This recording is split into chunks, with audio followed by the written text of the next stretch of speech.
கிழக்கு நியூஸ் நேயர்களுக்கு வணக்கம். நான் பத்ரி சேஷாத்ரி. மேற்கு வங்கத்தில் தேர்தல் நடந்து அதில் பாரதிய ஜனதா மிகப்பெரிய வெற்றியை அடைந்திருக்கிறது. மொத்தமுள்ள 294 இடங்களில் 293 இடங்களில் முடிவு வெளியாகி, அதில் 200க்கும் மேற்பட்ட இடங்களை பாரதிய ஜனதா கைப்பற்றியிருக்கிறது. மம்தா பானர்ஜியுடைய கட்சி அ மிக கடுமையாக குறைந்து 100க்கும் கீழான இடங்களைத்தான் அது பெற்றிருக்கிறது. பொதுவாக தோற்ற கட்சிகள் எல்லாவற்றுக்குமே சில பிரச்சனைகள் இருக்கும். அ எங்களுக்கு எதிராக நீங்க வந்து ஏகப்பட்ட அநியாயங்களை, அட்டூழியங்களை செய்து தான் நீங்கள் வெற்றி அடைந்திருக்கிறீர்கள் என்று ஜெயித்தவர்களை நோக்கி அவர்கள் கையை நீட்டுவதற்கு இது யூசுவலா நடக்கிறது. இத வந்து இது ஒரு புதுமை கிடையாது. மேற்கு வங்கத்தை பொறுத்தவரை அ திரிணாமுல் காங்கிரஸுடைய மம்தா பானர்ஜி, அவர் வந்து பல குற்றச்சாட்டுகளை அடுக்குகிறாரு. முக்கியமாக அவர் வந்து எஸ்ஐஆர் ஸ்பெஷல் இன்டென்சிவ் ரிவிஷன் என்று இந்த வாக்காளர் பட்டியல்ல ஒரு சிறப்பு தீவிர திருத்தம் ஒண்ணு அவங்க மேற்கொண்டிருந்தாங்க. அந்த சிறப்பு தீவிர திருத்தத்தை அவர் காரணம் காட்டி, அதில வந்து பல லட்சம் பேர், 25,00,000 பேருக்கு மேலாக நீங்கள் வந்து நீக்கியிருக்கிறீர்கள். இவர்கள் எல்லோரும் எங்களுடைய பெயரை சேருங்கள் என்று கோரியிருக்கிறார்கள். அதில நீங்க வந்து ஒரு முடிவே எடுக்கல தேர்தல் ஆணையம். அதுதான் வந்து முக்கியமான காரணம் நாங்க தோத்ததுக்கு. கிட்டத்தட்ட 100 இடங்கள்ல எங்களுடைய வெற்றி வாய்ப்பை வலுக்கட்டாயமாக தேர்தல் ஆணையம் மத்திய அரசோடு சேர்ந்து கொண்டு தடுத்திருக்கிறது.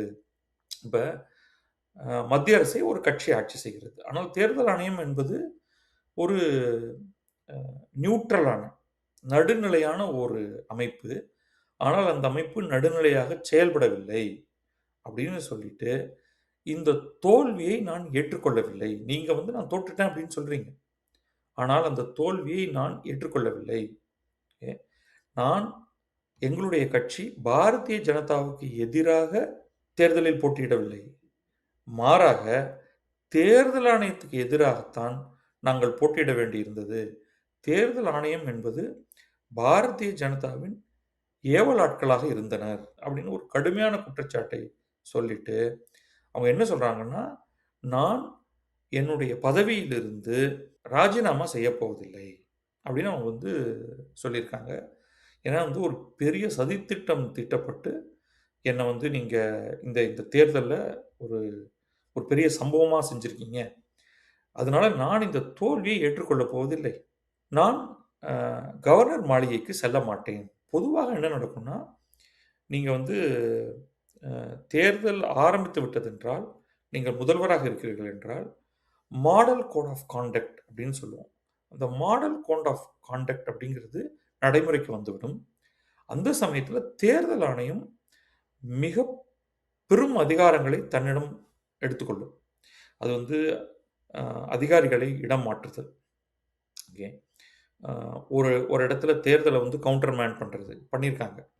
அ ஃபால்டா அப்படிங்கிற இடத்துல வந்து அ தேர்தல்ல ஏகப்பட்ட முறைகேடுகள் நடந்திருக்கிறதுனால, அங்கே மறுதேர்தல் அவர்கள் நடத்தப் போகிறார்கள். இதுபோன்று நிறைய அதிகாரங்கள் அ தேர்தல் ஆணையத்திடம் இருக்கு. நம்முடைய அரசியலமைப்பு சட்டம், ரெப்ரசன்டேஷன் ஆஃப் பீப்பிள்ஸ் ஆக்ட் இது 2த்தையும் அடிப்படையாக வைத்துக்கொண்டு. ஒரு நார்ம் என்னன்னா, அவங்க தேர்தல் டிக்ளேர் பண்ணி சர்டிஃபிகேட் குடுப்பாங்க. சர்டிஃபை பண்ணி யாரு எம்.எல்.ஏ. அப்படின்ட்டு.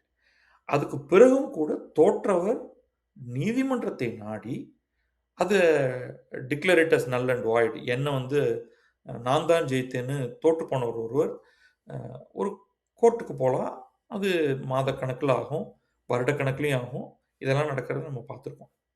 அ ஆனா, பொதுவாக தோல்வி அடைந்த முதல்வராக இருப்பவர், அவருடைய கட்சி தோல்வி அடைந்து விட்டதென்றால், நார்மல் ப்ராசஸ் வந்து அவர் நேரடியாக அ ஆளுநர் மாளிகைக்கு போயி, ஆளுநரிடம் தன்னுடைய பதவி விலகலை கொடுத்துவிட்டு வரணும். உடனடியாக ஆளுநர் என்ன சொல்வார், இதெல்லாம் அப்படியே வந்து இதுதான் ப்ராசஸ். இதுல இதுநாள் வரைக்கும் எந்த கட்சியுமே இதை மாற்றி செய்தது கிடையாது.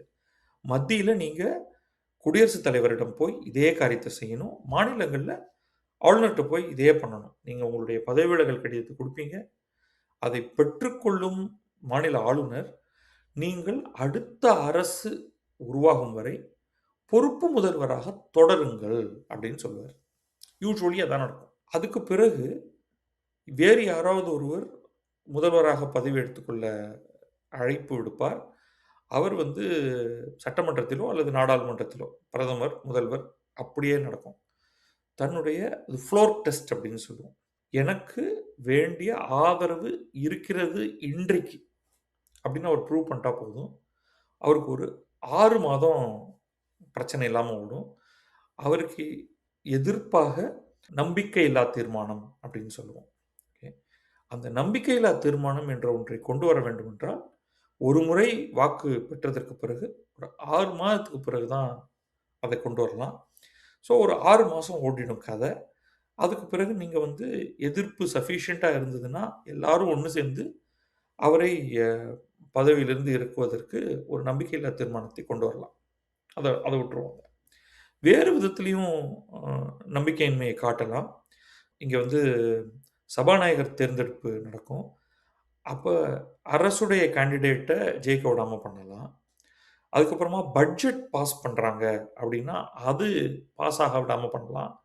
அப்போல்லாம் வந்து அது கிட்டத்தட்ட அது நம்பிக்கையின்மை அப்படிங்கிறது தான் அது வந்து முன்வைக்குது. அதுக்குள்ளே நம்ம போக வேண்டாம். நம்ம பேச வேண்டியது வந்து ஒரு சிம்பிள் நடைமுறை. தேர்தல் நடக்கிறது. நீங்கள் பொறுப்பு முதல்வராக இருக்கீங்க.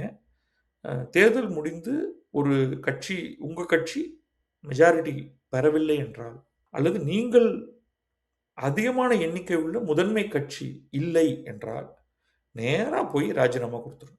ஆனால் மம்தா பானர்ஜி அவர்கள் இல்லை, நான் பண்ண மாட்டேன், என்னை ஏமாத்திட்டாங்க, தேர்தல் ஆணையம் இதில் வந்து தலையிட்டு இந்த மாதிரியான ஒரு செயல்பாட்டை செய்திருக்கிறது, எனவே நான் தோற்றுப்போன ஆளே கிடையாது, அதனால நான் வந்து ராஜினாமா செய்ய போகிறதில்லை. இதற்கு இணையாக என்ன நடந்தது அப்படின்னு பார்த்தா, ஒரு 5½ ஆண்டுகளுக்கு முன்னால டொனால்டு ட்ரம்ப் இதைத்தான் பண்ணார். அவர் ஒரு டேர்ம் ஃபுல்லாக தேர்தலில் நின்றதற்கு பிறகு, ஜெயித்து நின்றதற்கு பிறகு ஹில்லரி கிளின்டனை தோற்கடித்தார். 4 ஆண்டுகள் அமெரிக்க அதிபராக இருந்தார். அதுக்கு பிறகு ஜோ பைடனோட தேர்தல் நடந்தது. ஜோ பைடன் வெற்றி பெற்றதாக அறிவிக்கப்பட்டது. ட்ரம்ப் வந்து அதை நான் ஏற்றுக்கல அப்படின்ட்டார். திஸ் இஸ் சீட்டிங், நான் தான் ஜெயித்தேன், பொய் சொல்கிறீங்க அப்படின்னு சொல்லிட்டு நான் வந்து பதவியிலேருந்து நகர மாட்டேன் அப்படின்னு சொல்லிட்டார். பட் அங்கே வந்து அவர் வந்து ஒரு பயங்கர ப்ரெஷர்லாம் கொடுத்தாரு. அது ஒரு ரயட்டில் போய் முடிஞ்சது. ஜனவரி 6ஆம் தேதி. இங்கே இன்னும் அது வந்து ஞாபகத்தில் இருக்குது. ஒரு 5 ஆண்டுகளுக்கு முன்னால். ஆனால் இங்கே இருக்கிற அமைப்பு வந்து அவரை இங்கே நீங்கள் இன்னொருத்தட்டெல்லாம் போய் ராஜினாமாலாம் கொடுக்க வேண்டாம். பட் எஃபெக்டிவ்லி 2 அவைகள் செனட்டும் ஹவுஸ் ஆஃப் ரெப்ரசன்டேட்டிவ்ஸும் கூடி ஜோ பைடன் தான் அடுத்த அதிபர் என்று தீர்மானித்த பிறகு இவருக்கு வேலை இல்லாமல் போயிடுச்சு. ரொம்ப கோச்சிக்கிட்டு வெளில வந்தார். ஆனால் கடைசி வரைக்கும் அவர் வந்து நாங்கள் ஏமாற்றப்பட்டோம், நாங்கள் வஞ்சிக்கப்பட்டோம், நாங்கள் ஏமாற்றப்பட்டோம், வஞ்சிக்கப்பட்டோம், நான் தான் அந்த தேர்தலையும் ஜெயித்தேன் அப்படின்னு அவர் சொல்லிக்கிட்டே இருந்தார். இன்றைய வரைக்கும் அவர்கிட்ட போய் கேட்டிங்கன்னா இதுதான் சொல்லுவார். ஆனால் ஜோ பைடன் 4 ஆண்டுகள் ஆட்சியில் இருந்தார். திரும்பவும் தேர்தல் நடைபெற்றது. அந்த தேர்தலில் ட்ரம்ப்பும் கமலா ஹாரிஸும் ஒருவருக்கு ஒரு மோதினார்கள். அதில் ட்ரம்ப் ஜெயிச்சார். இந்த தடவை நிஜமாகவே ஜெயிச்சார். இப்பொழுது அவர் அதிபராக இருக்கிறார். ஆனால் இந்திய நடைமுறையில் மம்தா பானர்ஜி வந்து இதை எல்லோரும் ஒரு கேலி கூத்தாக மட்டும்தான் பார்ப்பாங்க. நான் வரமாட்டேன், நான் கொடுக்க மாட்டேன் அப்படின்னா சில திரிணாமுல் காங்கிரஸ் ஆதரவாளர்கள்லாம் வந்து ஈவன் சில இன்டலெக்சுவலே இவங்க மாட்டேன்னு சொன்னால் அவ்வளோதான், அவங்களாலாம் ஒன்றும் பண்ண முடியாது, அப்படிலாம் கிடையாது. நம்முடைய அரசியலமைப்பு சட்டம் இதெல்லாம் தெளிவாக இதெல்லாம் கணக்கில் எடுத்திருக்கு. அது வந்து எந்த கட்டத்தோடு ஒருவருடைய ஆட்சி முடிகிறது, யார் வந்து இதுக்கு பொறுப்பாளர், ஸோ கவர்னர்கிட்ட தான் எல்லா அதிகாரமும் இருக்குது. நீங்கள் வந்து இல்லை என்னை வந்து நீங்கள் எனக்கு வந்து ஓத் கொடுத்து என்னை முதல்வர் ஆக்கிட்டீங்க, நான் ராஜினாமா பண்ணல, நானே முதல்வராக தொடருவேன் அப்படிலாம் சொல்லி இந்த மாதிரியெல்லாம் விளையாட்டு எல்லாம் பண்ணால் அதை யாரும் ஒரு பொருட்டாக பார்க்க போவதில்லை. உண்மையிலே நீங்கள் வந்து செய்ய வேண்டியது, உங்களுக்கு இந்த தேர்தல் முறைகேடில் நடந்திருக்கிறது என்றால் நேராக உயர்நீதிமன்றம் அல்லது உச்சநீதிமன்றம் போங்க. உயர்நீதிமன்றத்துக்கு தான், உச்சநீதிமன்றம் போனால் அவங்க வந்து கல்கத்தா உயர்நீதிமன்றத்துக்கு போங்க அப்படின்னு சொல்லிடுவாங்க. ஸோ முதல்ல அங்கே போங்க. அதுக்கு தேவையான எல்லா சான்றுகளையும் கொடுங்க. தேர்தல் ஆணையம் எங்கெங்கே எல்லாம் தவறு இழைத்திருக்கிறது, ஏன் இந்த எலக்ஷனையே கவுண்டர் பண்ணணும் 1. 2வது தேர்தல் ஆணையம் நம்பிக்கைக்கு உகந்ததல்ல. எனவே இந்த தேர்தல் ஆணையம் நடத்தும் தேர்தல்கள் ஏற்றுக்கொள்ளத்தக்கதல்ல. தேர்தலே செல்லாது என்று நீங்கள் சொல்லி, அதை உயர்நீதிமன்றம் ஏற்று, அதுக்கு மேல அது மேல்முறையீடு நிச்சயமா உச்சநீதிமன்றத்துக்கு போகும். உச்சநீதிமன்றமும் அதனை ஏற்றுக்கொண்டால் தான், அப்பொழுது பயங்கர ஸ்ட்ரிக்சர்ஸோட ஒரு மறுதேர்தல் நடப்பதற்கெல்லாம் வாய்ப்பு இருக்கு. ஈவன் தேர்தல் ஆணையமும் உச்சநீதிமன்றத்துடைய ஆணைக்கு கட்டுப்பட்டது தான். அவங்க அதெல்லாம் கிடையாது. நீங்கலாம் எங்கள்ட்ட பேசவே முடியாது. தேர்தல்னா நான் தான் என்று தேர்தல் ஆணையம் சொல்ல முடியாது. அதுதான் நம்முடைய அரசியலமைப்பு சட்டத்துடைய பியூட்டி. நீங்க அதுக்குள்ள போகாம, இல்ல நான் வந்து இப்படி தான் பண்ண போறேன். நான் இந்த மாதிரி தான் நடந்துக்க போறேன் என்று சொன்னால், உங்களுக்கு அந்த இடத்துல உங்கள்ட்ட சீட்டே இல்ல. நீங்க இந்த சீட்டாட்டத்துல உங்கள்ட்ட துருப்பு சீட்டே இல்ல. ஒரு துருப்பு சீட்டே இல்லாம நீங்க வந்து ஆட்டத்துல நான் களமாட போறேன் அப்படின்னா, அது வந்து அரங்கின்றி வட்டாடுதலுக்கு சமம் அப்படின்னு நம்ம தமிழ்ல நம்ம சொல்லுவோம். அந்த மாதிரி ஆயிடும். ஸோ இந்த அபத்தம் வந்து அவர் செய்யாம இருக்கிறது நல்லது. செஞ்சாலும் ஒண்ணும் கெட்டு போயிடல. இன்னொன்று என்ன பண்ணிட்டாங்கன்னா வந்து, மற்றுமொரு செய்தி, அதோட தொடர்புடைய செய்திங்கிறதுனால அத சொல்றேன்.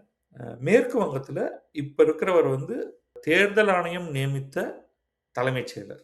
அந்த தலைமைச் செயலர் என்ன பண்ணியிருக்காருன்னா வந்து, சென்ட்ரல் ஃபோர்ஸஸ வச்சு, துணை ராணுவ படையை வைத்து, எந்த ஒரு கோப்பையும் இங்கிருந்து அகற்றி அழித்து விட முடியாதுங்கிற மாதிரி, அவர் முழுமையாக செக்ரட்டேரியட்ட வந்து காபந்து பண்ண சொல்லிட்டார். சென்ட்ரல் ஃபோர்ஸஸ வச்சு.